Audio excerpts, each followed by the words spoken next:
Squid Game adalah sebuah film serial Netflix yang menceritakan kisah sekumpulan orang yang memiliki masalah keuangan akut. Mereka bermain dalam rangkaian permainan anak-anak dengan nyawa mereka sebagai taruhannya. Pemenang akan dapat membawa pulang uang senilai 45,6 miliar won Korea, setara dengan 551,3 miliar rupiah. Diakui atau tidak, Squid Game merepresentasikan dinamika dunia persaingan bisnis yang ada pada saat ini. Nah, dalam video ini kita akan gunakan game theory untuk membedah strategi dan psikologi perilaku para tokoh dalam serial Squid Game. Tujuannya untuk memahami logika bawah sadar perilaku persaingan bisnis. Juga untuk menarik pembelajaran, serta membantu Anda menentukan langkah terbaik untuk dapat keluar sebagai pemenang dalam bisnis yang Anda jalankan.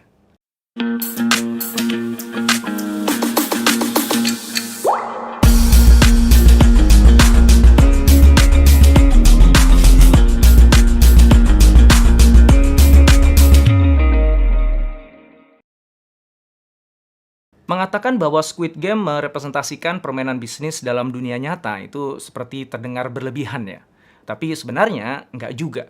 Permainan anak-anak yang dimainkan dalam Squid Game seperti lampu merah, lampu hijau, tarik tambang, dan kelereng menuntut pertimbangan strategis yang kompleks.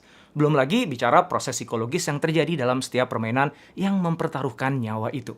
Inilah hal-hal yang dieksplorasi dalam serial Squid Game dan seperti itulah kenyataannya yang terjadi di dalam dunia bisnis. Sebagai ilustrasi, misalnya Anda dagang bakso. Mestinya kan simple ya. Tapi ternyata nggak juga. Anda harus memutuskan berapa harga jual yang pas, yang marginnya lumayan tapi cukup bisa bersaing. Di mana harus mangkal? Di tempat yang ramai tapi sudah banyak pesaing atau di tempat yang lebih sepi tapi nggak ada pesaing? Berapa banyak bahan baku yang Anda harus beli dan kemudian produksi? Kalau misalnya produksi Anda banyak tapi ternyata pasarnya sepi, kan Anda akan rugi. Tapi jika Anda produksi sedikit, tapi ternyata pasarnya ramai, Anda juga akan rugi karena kehilangan kesempatan untuk membuat keuntungan yang lebih banyak. Nah, sekarang kita lihat dari aspek psikologis. Seluruh pemain Squid Game ikut bermain secara sukarela. Memang awalnya mereka coba-coba ya, dan kemudian nyesel dan akhirnya memutuskan untuk tidak lagi bermain dan pulang. Tapi kan pada akhirnya mereka kembali bermain lagi. Nah, pengusaha juga begitu. Banyak yang coba-coba di awal, kemudian kapok dan akhirnya menyatakan ingin berhenti.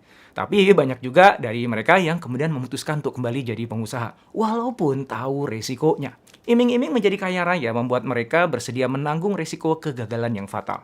Kalau dalam Squid Game, resiko itu adalah kematian. Dalam dunia usaha, ya analoginya kurang lebih juga gitu deh. Dunia usaha itu selalu penuh dengan kejutan dan ketidakpastian. Kita nggak pernah tahu apa yang akan terjadi. Bahkan kawan bisa jadi lawan. Sekarang mari kita gunakan game theory untuk membedah situasi tersebut. Game theory adalah cabang ilmu matematika yang mengkaji interaksi pelaku ekonomi, di mana hasil interaksi yang diperoleh bergantung pada kepentingan dari masing-masing pelaku. Game theory awalnya dikembangkan oleh matematikawan Amerika kelahiran Hungaria, John von Neumann, dan koleganya Oscar Morgenstern untuk memecahkan masalah di bidang ekonomi. Dalam buku mereka, The Theory of Games and Economic Behavior yang diterbitkan tahun 1944, keduanya menegaskan bahwa matematika yang dikembangkan untuk ilmu fisika merupakan model yang buruk untuk ekonomi. Ilmu fisika menurut mereka mengamati benda mati yang nggak punya kepentingan, sementara perilaku ekonomi manusia penuh dengan kepentingan. Mereka mengamati bahwa ekonomi sangat mirip dengan permainan, di mana para pemain saling mengantisipasi gerakan pemain lain. Dan oleh karena itu membutuhkan jenis matematika baru yang mereka sebut dengan game theory.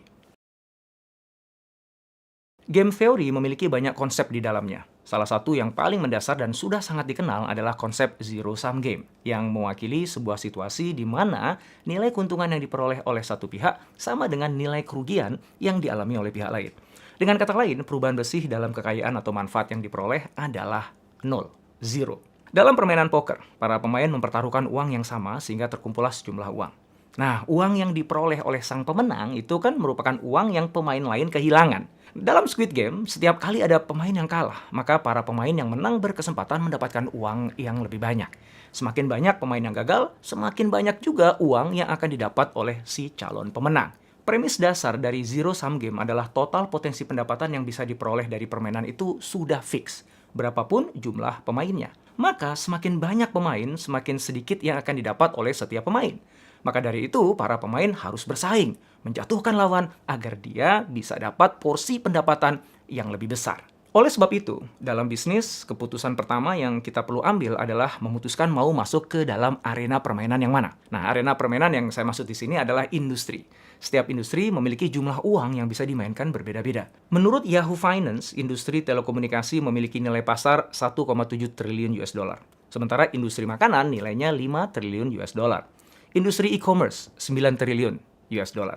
Industri finansial nilainya 22,5 triliun US dollar. Selain nilai uang yang bisa dimainkan, pebisnis juga perlu menaksir berapa banyak pemain yang sudah ada dalam permainan itu. Siapa mereka dan seberapa mudah pemain lain bisa masuk. Memilih arena permainan yang tepat akan menentukan peluang keberhasilan dari bisnis Anda. Namun tentu saja ya, bisnis itu jelas lebih dari sekedar memilih arena bermain. Anda juga harus pandai dalam memainkannya. Nah, disinilah segala sesuatunya menjadi semakin kompleks. Dan game theory dapat membantu Anda untuk memahaminya. Dalam permainan bisnis, keputusan dari satu pemain serta aksi yang mengikutinya akan berdampak pada pemain lainnya. Dengan kata lain, nasib dari para pemain saling bergantung pada keputusan-keputusan yang mereka buat dalam permainan. Maka sebelum Anda memutuskan untuk melakukan sesuatu, Anda harus mempertimbangkan bagaimana pemain lain akan merespon aksi Anda itu. Dan sejauh mana respon mereka itu akan menguntungkan atau justru malah berpotensi merugikan Anda. Dalam permainan catur misalnya, sebelum Anda menggerakkan buah catur, Anda harus mengantisipasi langkah berikutnya dari lawan bermain Anda. Harapannya, langkah-langkah yang terjadi berikutnya akan mendudukkan Anda pada posisi yang menguntungkan. Seorang Grandmaster catur dunia itu mampu memprediksi ke depan hingga 30 langkah dari lawannya. Sayangnya, dunia bisnis nggak seperti permainan catur yang setiap pemain bisa melihat kondisi permainan secara sempurna sepanjang waktu. Dunia bisnis itu samar-samar, banyak nggak jelasnya. Salah satu konsep yang ada dalam game theory yang lebih tepat merepresentasikan permainan bisnis itu disebut dengan prisoner's dilemma yang dirumuskan oleh matematikawan bernama Albert W. Tucker. Sesuai dengan namanya, permainan ini dimainkan oleh dua orang tahanan. Dan begini bentuk permainannya. Ada dua tahanan, A dan B, diduga melakukan perampokan bersama-sama. Mereka kemudian diisolasi dan didesak untuk mengaku. Masing-masing tahanan hanya peduli dengan dirinya sendiri. Mereka ingin mendapatkan hukuman penjara sesingkat mungkin. Masing-masing harus memutuskan apakah akan mengaku atau tidak, tanpa mengetahui keputusan dari tahanan yang satunya. Sebelum memutuskan, mereka diberitahu konsekuensi dari keputusannya.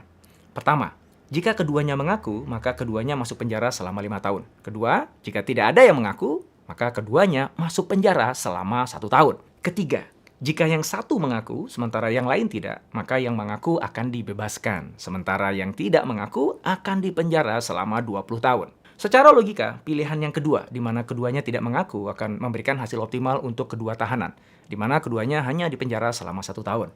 Inilah yang disebut dengan Nash Equilibrium dalam game theory. Namun demikian, setiap tahanan kan memikirkan dirinya sendiri. Mereka ingin bebas. Maka pilihan yang terbaik untuknya adalah pilihan yang ketiga.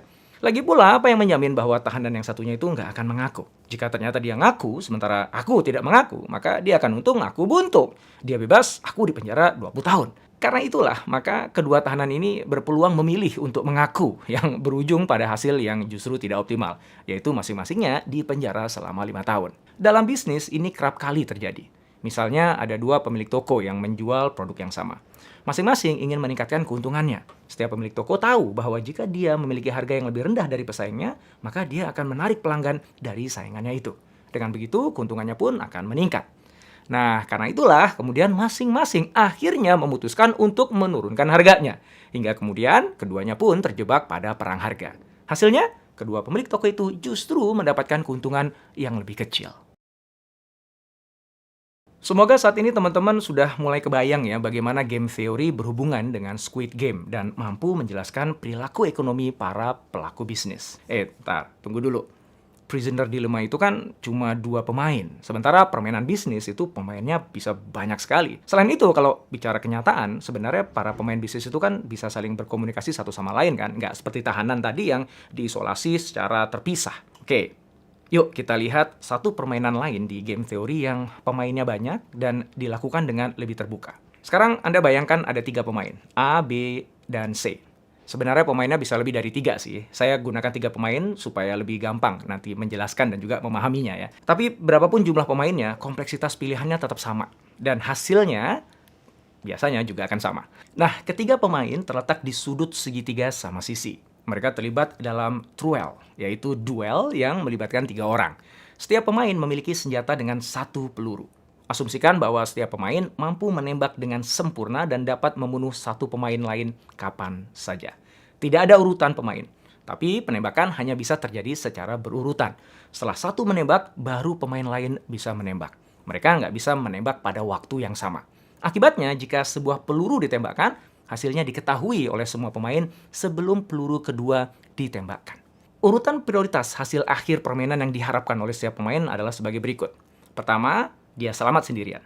Kedua, selamat dengan satu lawan. Ketiga, selamat dengan kedua lawan. Keempat, tidak selamat tanpa lawan yang hidup. Kelima, tidak selamat dengan satu lawan yang hidup. Dan keenam, nggak selamat dengan kedua lawannya hidup. Selamat sendirian adalah hasil yang paling ideal bagi si pemain. Sementara mati sendirian adalah hasil yang terburuk. Nah, menurut Anda, apakah ada yang menembak? Jika ada, siapa? Dan dia menembak siapa? Tidak sulit sebenarnya ya untuk melihat bahwa hasil akhir yang ketiga di mana tidak ada yang menembak adalah pilihan dengan hasil yang optimal bagi semua pemain. Meskipun bukan hasil urutan pertama seperti yang diharapkan oleh setiap pemain. Kenapa begitu? Karena pilihan lainnya akan selalu berdampak lebih buruk. Misalnya, A memutuskan untuk menembak B, mengharapkan hasil yang kedua, di mana dia dan C bertahan. Sekarang lihat, dalam situasi seperti itu, C kan berkesempatan untuk menembak A yang sudah kehabisan peluru, sehingga akhirnya meninggalkan dirinya sebagai satu-satunya yang selamat. C akan mendapatkan hasil yang pertama, hasil yang ideal. Nah, jika ini yang akan terjadi, maka A justru akan mendapatkan hasil yang tidak diinginkan, yaitu hasil urutan kelima. Jadi secara logis, A sebaiknya tidak menembak duluan. Logika yang sama juga berlaku untuk semua pemain lainnya. Dengan begitu kan hasil ketiga di mana semuanya selamat akan diperoleh. Namun pertanyaannya adalah, apakah pemain lain berpikir sama seperti Anda? Bagaimana jika mereka mau mengambil risiko itu? Bagaimana jika ia memutuskan untuk menembak Anda? Bagaimana jika kedua pemain lain berkoalisi untuk menembak Anda? Dan jika Anda harus menembak, siapa yang Anda akan tembak? Mana di antara keduanya yang Anda yakini tidak akan menembak Anda setelah Anda kehabisan peluru? Nah, Anda tentu aja bisa mencoba berkoalisi ya dengan pemain lain untuk menembak pemain ketiga dan sepakat untuk tidak saling menembak. Tapi siapa yang akan menembak pemain ketiga itu? Jika Anda yang menembak, apa yang menjamin pemain kedua tidak akan menembak Anda ketika Anda kehabisan peluru? Pemikiran yang sama juga dimiliki oleh rekan koalisi Anda. Maka dari itu, untuk memastikan agar tidak ada yang menembak, maka semua pemain perlu membuat kesepakatan bersama. Inilah yang menjelaskan mengapa saat ini dibentuk perkumpulan atau asosiasi industri, seperti Asosiasi Pertekstilan Indonesia atau API, Gabungan Industri Kendaraan Bermotor Indonesia, GAIKINDO, atau Gabungan Perusahaan Farmasi Indonesia, GP Farmasi. Kalau jumlah pemainnya sedikit, membuat kesepakatan seperti itu dan menegakkan kesepakatannya sih relatif mudah ya. Seperti misalnya negara-negara penghasil minyak yang tergabung dalam OPEC dapat sepakat untuk menentukan jumlah produksi dan menjaga harga jual. Namun jika pemainnya sangat banyak dan sulit untuk dikontrol, misalnya di industri consumer products, makanan, atau fashion, maka koalisi ideal semacam itu sangat sulit untuk diwujudkan. Akhirnya kompetisi tidak bisa dihindari. Setiap lautan persaingan akan berakhir menjadi lautan merah yang penuh dengan darah. Seperti yang kita lihat dalam film serial Squid Game. Nah, inilah realita persaingan bisnis saat ini. Lalu apa yang harus kita lakukan agar kita tidak terjebak pada persaingan yang berdarah-darah itu? Ada 3 cara yang bisa Anda lakukan. Pertama, menjauhlah dari persaingan. Ciptakan lautan biru Anda. Ini adalah nasihat yang dikampanyekan Profesor Chan Kim dan Rene Mauborgne sejak tahun 2004 dalam buku mereka berjudul Blue Ocean Strategy. Caranya gimana? Identifikasi faktor-faktor kunci yang menjadi titik persaingan para pemain di industri Anda. Kemudian, ciptakan produk atau layanan yang sama sekali berbeda dari mereka, agar dapat masuk membentuk pasar baru yang di sana belum ada pesaingnya. Itulah lautan biru Anda. Cara yang kedua, ubah permainannya menjadi infinite games. Squid Games, sama seperti banyak permainan lainnya, adalah finite games. Tujuannya adalah mengalahkan lawan dalam waktu dan aturan yang sudah ditentukan. Simon Sinek dalam bukunya mengajak kita untuk bermain infinite games. Permainan yang tidak dibatasi secara waktu, di mana satu-satunya yang perlu kita kalahkan adalah diri kita sendiri. Tujuan dari sebuah infinite games adalah advancement atau pertumbuhan diri, menjadi lebih baik dari sebelumnya. Kedua cara di atas dapat membantu Anda terhindar dari persaingan berdarah-darah dalam bisnis. Namun tentu saja masing-masingnya ada keterbatasan. Pertama, menemukan lautan biru bukan hal yang mudah. Bahkan seorang ahli strategi pun masih harus trial and error. Dan jikapun kita sudah menemukan sebuah lautan biru, nggak akan lama sebelum pemain-pemain lain masuk dan mengubah lautan biru kita menjadi lautan merah darah. Sementara yang kedua, gagasan bisnis sebagai infinite games merupakan konsep yang indah, namun kurang praktikal menurut saya. Secara mindset jelas itu sangat bagus ya. Namun dalam dunia di mana pemegang saham terus menuntut keuntungan jangka pendek, gagasan itu terasa sangat jauh. Itu sebabnya saya lebih suka dengan cara yang ketiga, yaitu abaikan persaingan seluruhnya. Cukup fokus pada pelanggan saja. Anda nggak perlu berupaya mengalahkan siapapun. Cukup memenangkan hati pelanggan Anda. Lagi pula, kenapa harus repot-repot keluarkan energi untuk pesaing? Bukankah pendapatan perusahaan Anda itu datangnya dari pelanggan? Pesaing itu hanya distraction aja, pengecoh. Ngasih duit enggak, bikin pikiran iya. Maka kerahkan seluruh sumber daya dan upaya Anda untuk menghadirkan lompatan nilai yang paling tinggi untuk pelanggan Anda. Pesaing nggak usah digubris sama sekali. Abaikan. Jangan mau diajak bersaing dalam permainan berdarah mereka. Tantangan dari cara ketiga ini adalah yang namanya pelanggan itu moving target, target yang bergerak. Nggak statis. Keinginannya berubah-ubah, kebutuhannya berevolusi. Bahkan seringkali mereka sendiri nggak tahu apa yang mereka inginkan. Maka kita pun harus sangat hebat dalam memahami mereka, mampu mengantisipasi pergerakan mereka, kemudian dengan cepat merespon segala kebutuhan mereka. Semua itu jelas nggak mudah, tapi bagi saya itu lebih baik daripada harus ikut bermain Squid Game yang berdarah-darah. Cara manapun yang Anda pilih, kini Anda tahu bahwa Anda tidak harus memainkan permainan persaingan yang ada dalam industri Anda. Persaingan itu hanyalah ilusi, pengecoh yang menjauhkan Anda dari tugas Anda yang sebenarnya, yaitu memenangkan hati pelanggan Anda. Jadi, jika suatu saat nanti ada orang yang mengundang Anda untuk ikut dalam permainan itu, tolak aja. Biarkan pemain lain yang memainkannya. Sementara Anda, nikmati waktu bermesra-mesraan dengan pelanggan Anda. Mudah-mudahan video ini manfaat untuk kamu. Jangan lupa like dan subscribe ya.